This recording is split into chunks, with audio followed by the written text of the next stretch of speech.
Food and Fellowship episode 42.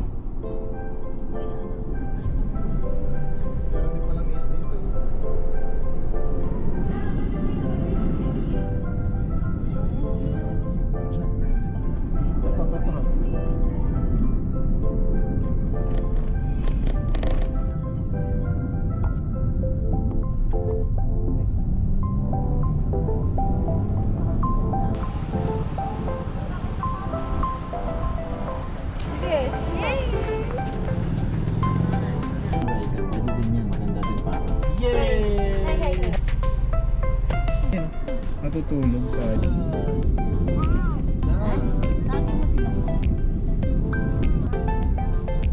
Malaki nga pala. Hindi pala kayang lakarin.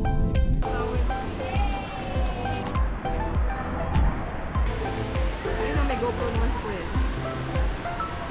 Yan na lang.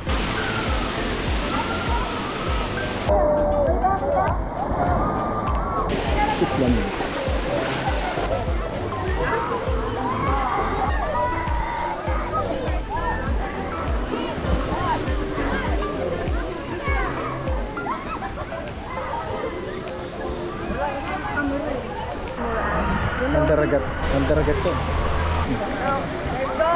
Go! Yehey! Tara, slide! Ulit! Mag-slide. Tara, slide tayo! Oh, tabi!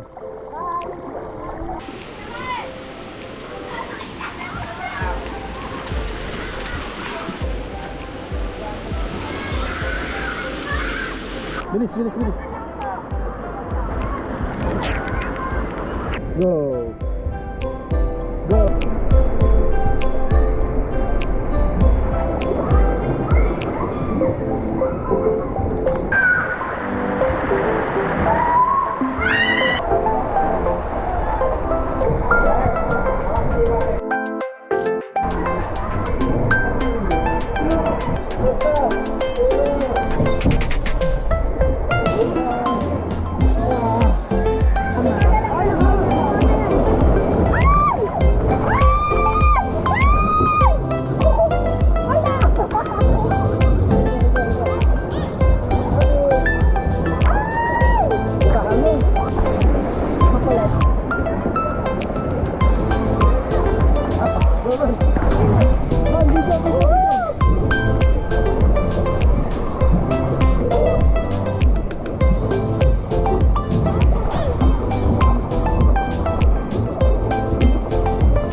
Kuya Johan.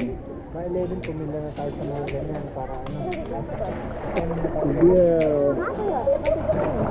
Yeah, tumeng. Hello. Ayun, sino ba yun? Sino ba yun? Ay, ano?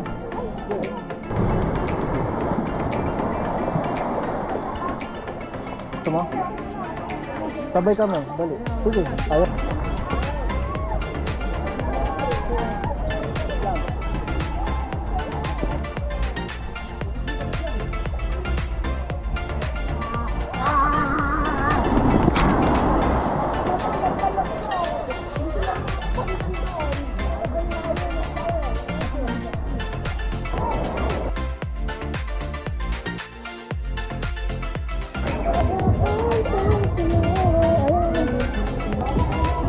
Ayun o, kikita mo? Saan ba sila? Ayun. Ay, grabe.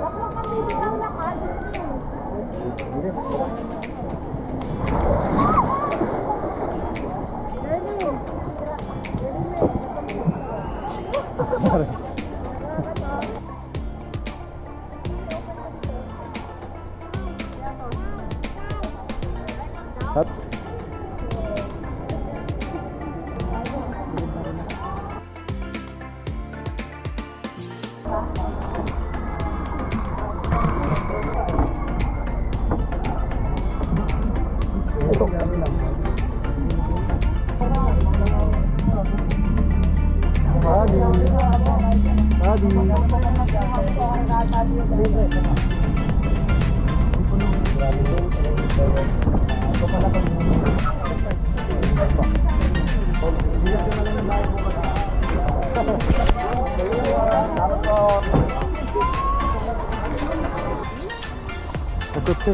Patut. Yan, doon tayo susi. Let's go, Johan, tara.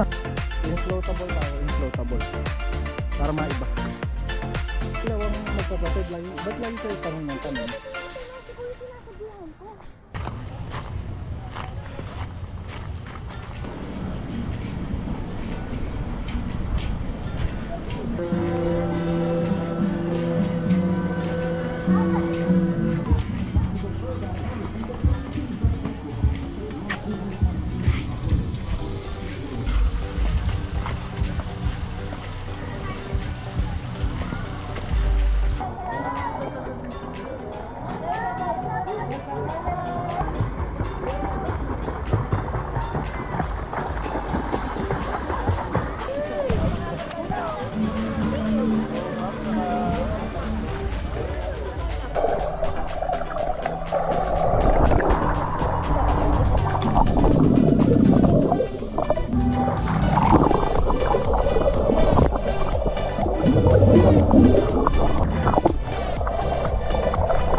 Ha?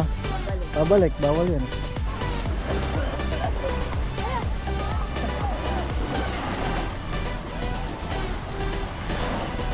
Okay, go. Okay. Ayun, gusto nyo mag-ganon? Gagan tayo. Ayun. Kayak ka lang, tayong dalaw. Tara. Yan. Tingin ka. May tubig ba dyan? Punta ka. Alis.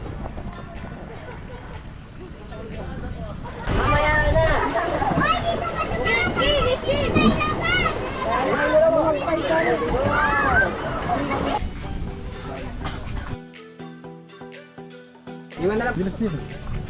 Go.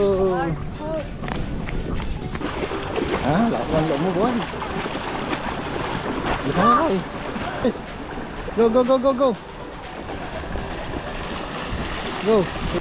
I-video ko kayo, bilis. Bilis, bilis, bilis.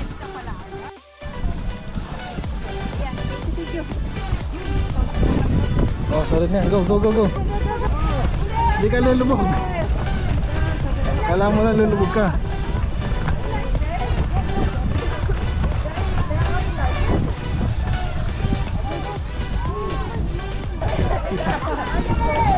Sige, hawa kita. Bilis ako. Bel!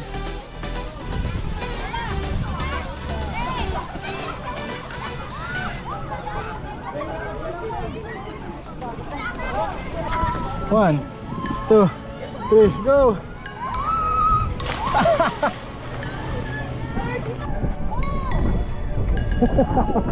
Okay.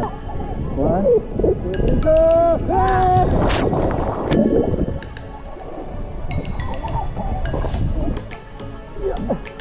Go!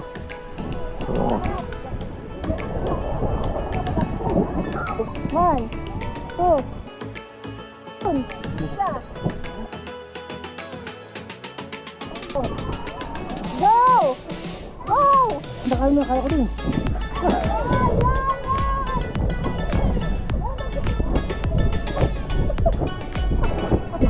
Saan? Gitna.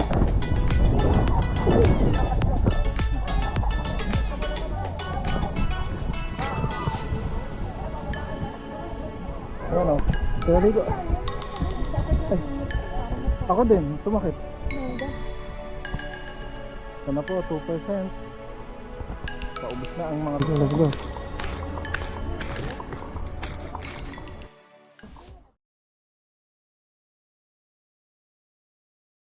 Sinabi ng Biblia sa Juan chapter 3 verse 5 to 7, Sumagot si Jesus, Katotohanang sinasabi ko sa iyo, malibang ang isang tao ay panganak ng tubig at ng Espiritu, hindi siya makakapasok sa kaharian ng Diyos. Ang ipinanganak ng laman ay laman at ang ipinanganak ng Espiritu ay Espiritu. Huwag kang magtaka na aking sinasabi sa iyo, kailangan kayo'y ipanganak na muli. Isa sa pinakamahalagang tanong na dapat masagot ng isang tao ay ang tanong na, ano ang mangyayari pagkatapos ng kamatayan? Mayroong mungkahi ang Biblia tungkol dito. Ang tao ay mapupunta sa langit o impyerno. Sa isang storya ng Biblia, itinuro ni Jesus kay Nicodemo ang susi upang makapasok sa kaharian ng Diyos at upang masiguro ang kaligtasan habang nabubuhay. Ang kaharian ng Diyos ay kung paano ang Diyos ay naghahari sa buhay ng isang tao at ang katuparan sa hinaharap na paghahari ni Jesus sa lahat ng mga nilikha. Kadalasan, ito ay iniuugnay sa langit, kaligtasan at buhay na walang hanggan kasama ng Panginoon. Sinabi niya na kailangan ng isang tao na ipanganak ulit sa tubig at Espiritu. Ang tubig ay kumakatawan sa paglilinis mula sa kasalanan at ang pagkapanganak ay mula sa Espiritu ng Diyos. Walang tao na maaaring makasama ng Diyos maliban siya ay ipanganak muli. Ang muling kapanganakan ng isang tao ay hindi nakikita pero nangyayari kapag ang isang tao ay tumalikod sa kasalanan at sumampalataya kay Hesukristo bilang Panginoon at tagapagligtas. Ito ay himala na kagagawan ng banal na spirito na nagbabago sa puso ng isang tao. Ang pangalawang pagsilang ay nagreresulta ng malaking pagbabago sa buhay ng isang mananampalataya. Nawawala ang dating masamang ugali, tinatalikuran ang dating gawi at nagkakaroon ng panibagong pag-iisip na mabigyan ng kapurihan ang Panginoon. Si Jesus lamang ang tanging paraan para makapasok sa kaharian ng Diyos at wala nang iba. Katulad ng sinasabi ng Biblia, Ako ang daan, katotohanan at ang buhay, walang makaparoroon sa Ama kundi sa pamamagitan ko. Sinabi ni Jesus.